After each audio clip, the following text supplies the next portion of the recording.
Hello welcome to my show Bobby the matinee idol.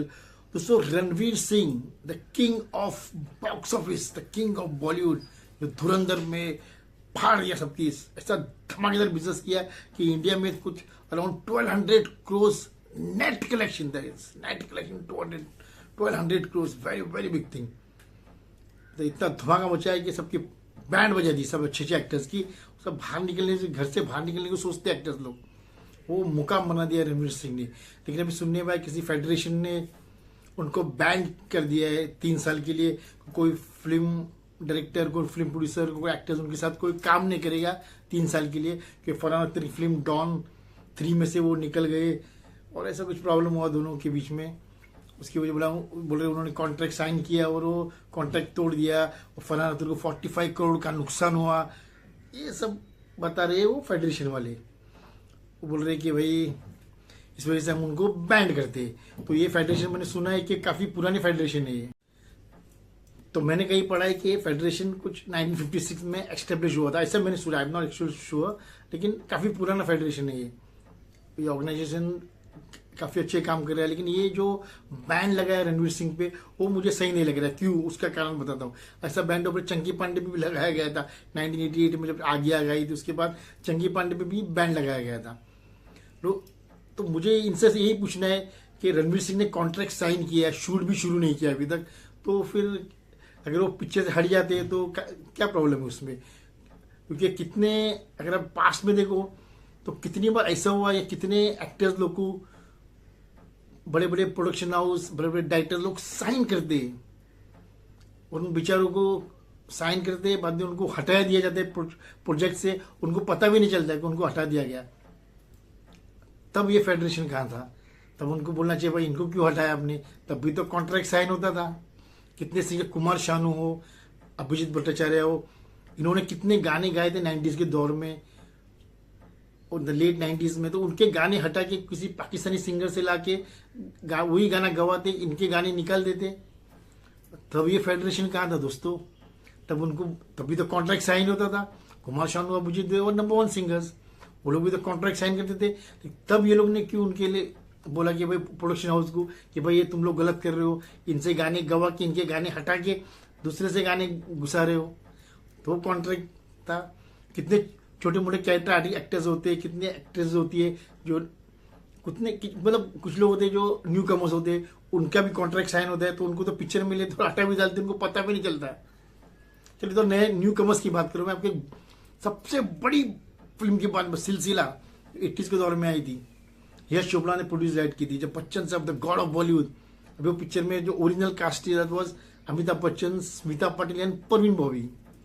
ये this was original cast. लेकिन shooting के 2 दिन पहले, सिर्फ 2 दिन पहले, यश जी और अमित जी को ऐसा प्लान आया कि यश जी ने बोला यार कास्टिंग पूरी चेंज करते, स्मिता पाटिल को और परवीन बॉबी जी को दोनों को हटा के जया बच्चन जी और रेखा जी को पिक्चर में लेते, और 2 दिन पहले उनको हटा दिया और इन दोनों को ले लिया। तब ये फेडरेशन कहाँ थी दोस्तों? तब उनको कॉन्ट्रैक्ट तो तब भी साइन हुआ था, यश राज फिल्म, इतनी बड़ी प्रोडक्शन हाउस। तो तब ये लोग ने क्यों नहीं बोला यार आपने जया बच्चन जी को और रेखा जी को लिया, स्मिता पाटिल जी को और परवीन बॉबी जी को हटा के लिया, तो उनको क्यों हटाया? तो इनको तब ये सब बैंड वैंड किधर था? तब उनको यश जी पे बैंड लगना चाहिए था।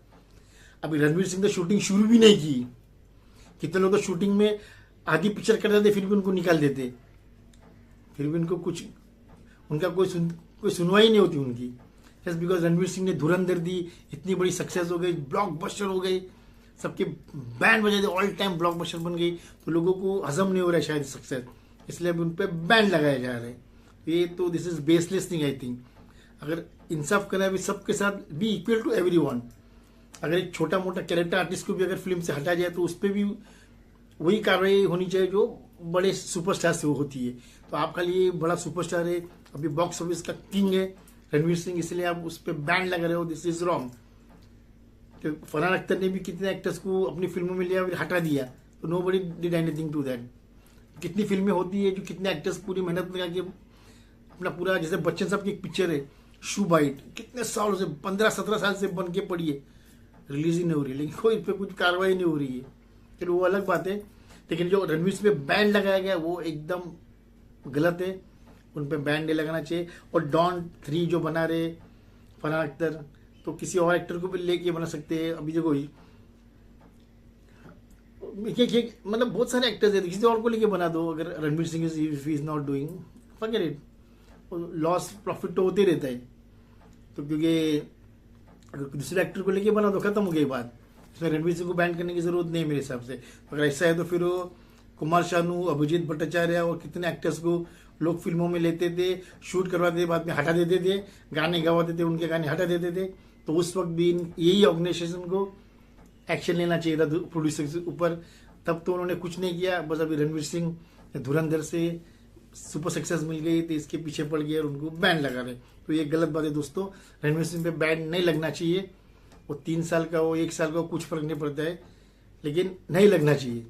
Because now is the current box office का बाप। सब एक्टर्स की बैंड बजा दी उन्होंने। तो ये ऑर्गेनाइजेशन उनकी बैंड बजाने के चक्कर में लेकिन कुछ फर्क नहीं पड़ेगा, क्योंकि final the audience wants to see Ranveer Singh movies every year. तो ये बैंड बेसलेस है। जो उन पे डॉन 3 का जो भी लगाया है वो सब बेसलेस है। और डॉन आप 1 बनाओ, 2 बनाओ, 3 बनाओ, 10 बनाओ, always remember there is only one Don, that mister Bachchan, 1978 blockbuster film. ये हमेशा नंबर 1 ही रहेगी वो बच्चन साहब। डॉन आप कितनी भी डॉन बनाओ, फरहान अख्तर, कुछ फर्क नहीं पड़ेगा। ओरिजिनल डॉन वही थे और वही रहेंगे। तो guys final wording, Ranveer Singh पे बैन नहीं लगना चाहिए। जो ऑर्गेनाइजेशन है उनको सोचना चाहिए कि उन्होंने पास्ट में इतनी गलतियां की, तो अगर इसने एक गलती तो की नहीं अभी तक, लेकिन मान लो की है तो उसे माफ किया जाए और बैन हटा दिया जाए, ताकि एक और धुरंधर आ जाए बॉक्स ऑफिस पे। Till then keep watching my channel Bobby the Matt news. Good bye and God bless you guys.